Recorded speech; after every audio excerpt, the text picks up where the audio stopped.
Welcome to History Rewind. Let's cover this story that begins in the harsh mountains of Sinaloa, Mexico, a land both beautiful and brutal. It's a place where dusty roads snake through endless valleys, and the government's presence fades into the shadows of towering peaks.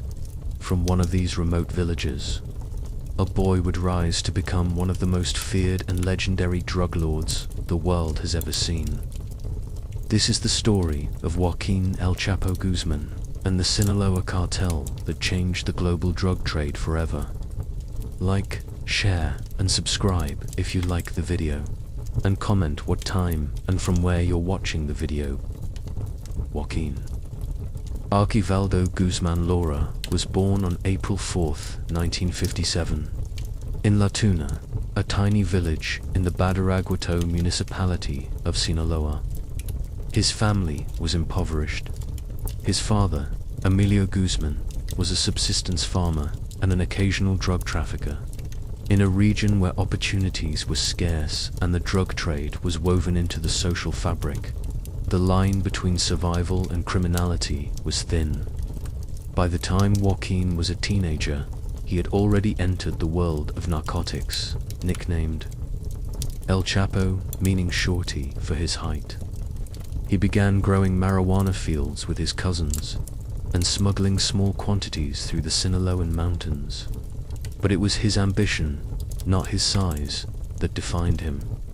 He wanted more money, more power, more control. In the 1980s, El Chapo got his big break. He became a driver and low-level operative under Miguel Angel Felix Gallardo, the godfather of Mexican cartels and leader of the Guadalajara cartel. This was the original cartel that unified much of the Mexican drug trafficking operations. El Chapo earned a reputation for being brutally efficient and completely loyal.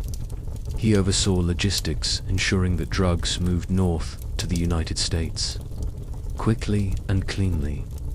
He also learned how to kill. When the Guadalajara cartel collapsed after the murder of D agent Enrique Kiki Camarena in 1985, killing that sent shockwaves through US-Mexico, its operations splintered. From the ashes, the Sinaloa Cartel was born, and El Chapo emerged as one of its founding leaders. It didn't take long for him to transform it into the most powerful drug trafficking organization on Earth. While other cartels relied on traditional smuggling methods, bribed officials, human mules, corrupt cops, El Chapo revolutionized the trade. He built a system of underground tunnels beneath the US-Mexico border, allowing cocaine, heroin, meth, and marijuana to pass undetected. Some tunnels even had lighting, ventilation, and rail tracks. The Americans were stunned, with money pouring in from across the globe. Colombia, the US, Europe, and as El Chapo expanded the cartel's operations across continents. Sinaloa wasn't just trafficking cocaine anymore. It was moving fentanyl, meth, heroin, and synthetic drugs by the ton. At its peak, the cartel was generating over $3 billion a year, with El Chapo taking a massive slice of the profits. But with power came war. The Sinaloa Cartel soon clashed with rival organizations, most notably the Tijuana Cartel and later Los Zetas and the Beltran Leyva organization. These were not business rivalries. They were brutal, bloody conflicts marked by torture, decapitations, and public massacres. Bodies were left hanging from bridges. Towns were silenced by fear. Journalists who reported on cartel violence were murdered in broad daylight. It was chaos, and El Chapo thrived in it. To the poor in Sinaloa, he was a kind of folk hero. He gave money to struggling families, built schools, and was known to show up at local parties. Nacho Corridos ballads glorifying drug lords sang praises to his name. But to the Mexican and US governments, he was public enemy number one. The first major blow came in 1993. El Chapo was arrested in Guatemala and extradited to Mexico.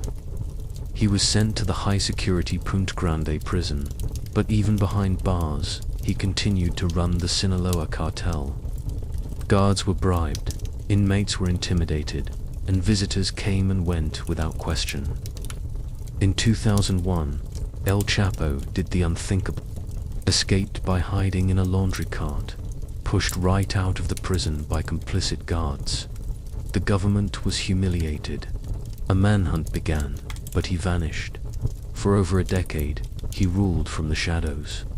He was almost mythical, sighted in jungles, protected by private armies, and living in hidden mountain strongholds. His cartel expanded into 85% of Mexican territory. Sinaloa had become an empire. In 2014, after 13 years on the run, Mexican Marines, acting on US intelligence, captured El Chapo in a condo in The world thought it was over. But 17 months later, he escaped again, this time through a tunnel dug beneath his prison cell. The tunnel was half a mile long, complete with air ducts and a motorcycle on rails. It was a masterpiece of engineering. The embarrassment for the Mexican government was complete. The final chapter came in early 2016, after another manhunt. El Chapo was captured in Los Marches, following a bloody shootout. What made this arrest different was his extradition to the United States. In 2017, he was flown to New York under heavy guard, placed in solitary confinement, and put on trial in what became one of the most high-profile criminal cases in US history. Over the course of 3 months, prosecutors revealed the inner workings of the Sinaloa Cartel: money laundering, murders, bribes, and shipments worth billions. Witnesses described luxury villas, gold-plated weapons, and an army of assassins. On July 17, 2019, El Chapo was sentenced to life in prison plus 30 years. He now resides at the ADX Florence Supermax prison in Colorado, locked down 23 hours a day with no human contact. But even with El Chapo behind bars, the story didn't end. The Sinaloa Cartel remains active, perhaps even stronger than before. Leadership has passed to his sons, known as Los Chapitos, particularly Ovidio Guzman, who was briefly captured in 2019, sparking a violent uprising in the city of Culiacan. Gunmen armed with .50 caliber rifles and armored trucks overran the city, forcing the Mexican military to release him. That single event, known as the Battle of Culiacan, showed the world something terrifying. The Mexican state was no match for the cartels today. The Sinaloa Cartel continues to dominate the global narcotics trade. Its operations stretch from Mexico to the United States, to Europe, Africa, and Asia, and its ruthlessness remains unchanged. The story of El Chapo Guzmán is a story of power, corruption, and the limits of justice. It's the story of how one man, born in poverty, outmaneuvered governments, escaped from maximum security prisons, and built a drug empire that still haunts the world.